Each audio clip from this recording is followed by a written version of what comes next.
ਤੇ ਮੈਂ ਕੀ ਦੱਸਾਂ ਤੈਨੂੰ ਬਾਬਾ ਕਿ ਪਿੰਡ ਦੇ ਮੌਸਮਾਂ ਉੱਤੇ ਖਿਜ਼ਾਵਾਂ ਨੇ ਹੁਕਮਰਾਨੀ ਜਦੋਂ ਦੀ ਕਰ ਲਈ ਏ, ਮੁਹੱਬਤ ਮਰ ਗਈ ਏ। ਕਿਸੇ ਵੀ ਜੀਵ ਦੇ ਉੱਤੇ ਨਹੀਂ ਖਿੜਦੇ ਪਿਆਰ ਦੇ ਅੱਖਰ, ਖੌਰੇ ਕੀ ਚੱਲ ਗਿਆ ਚੱਕਰ। ਮੈਂ ਕੀ ਦੱਸਾਂ ਤੈਨੂੰ ਬਾਬਾ ਕਿ ਪਿੰਡ ਦੇ ਬੋੜ ਦੇ ਉੱਤੇ ਜਿਹੜੀ ਘੁੱਗੀ ਅਮਨ ਦੇ ਗੀਤ ਗਾਉਂਦੀ ਸੀ, ਵਤਨ ਦੇ ਗੀਤ ਗਾਉਂਦੀ ਸੀ, ਬੜਾ ਹੀ ਮੁਸਕਰਾਉਂਦੀ ਸੀ, ਵਿਚਾਰੀ ख्वाब ਹੋ ਗਈ ਏ।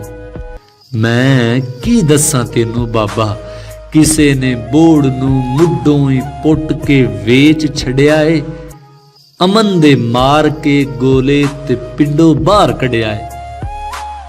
ਤੇ ਉਹ ਘੁੱਗੀ ਵਿਚਾਰੀ ਜੋ ਅਮਨ ਦੇ ਗੀਤ ਗਾਉਂਦੀ ਸੀ, ਵਤਨ ਦੇ ਗੀਤ ਗਾਉਂਦੀ ਸੀ, ਬੜਾ ਹੀ ਮੁਸਕਰਾਉਂਦੀ ਸੀ, ਉਹਦੇ ਵੀ ਮਾਰ ਕੇ ਸ਼ਰਲਾ ਤੇ ਉਹਦਾ ਖੂਨ ਪੀਤਾ ਹੈ।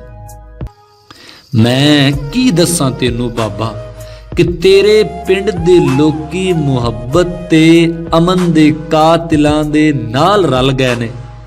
ਮੈਂ ਕੀ ਦੱਸਾਂ ਤੈਨੂੰ ਬਾਬਾ ਕਿ ਪਿੰਡ ਵਿੱਚ ਰੋਜ਼ ਰਾਤਾਂ ਨੂੰ ਮੁਹੱਬਤ ਤੇ ਅਮਨ ਦੋਹਾਂ ਦੀਆਂ ਰੂਹਾਂ ਜਦੋਂ ਚੀਕਣ, ਉਦੋਂ ਸਭ ਰੁੱਖ ਤੇ ਪੰਛੀ ਬੜੇ ਵੈਣ ਕਰਦੇ ਨੇ।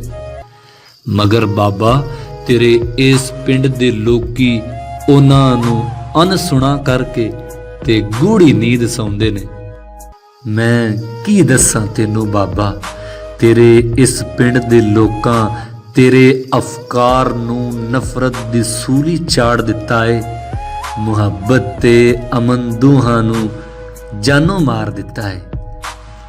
ਮੈਂ ਕੀ ਦੱਸਾਂ ਤੈਨੂੰ ਬਾਬਾ, ਮੈਂ ਕੀ ਦੱਸਾਂ ਤੈਨੂੰ ਬਾਬਾ।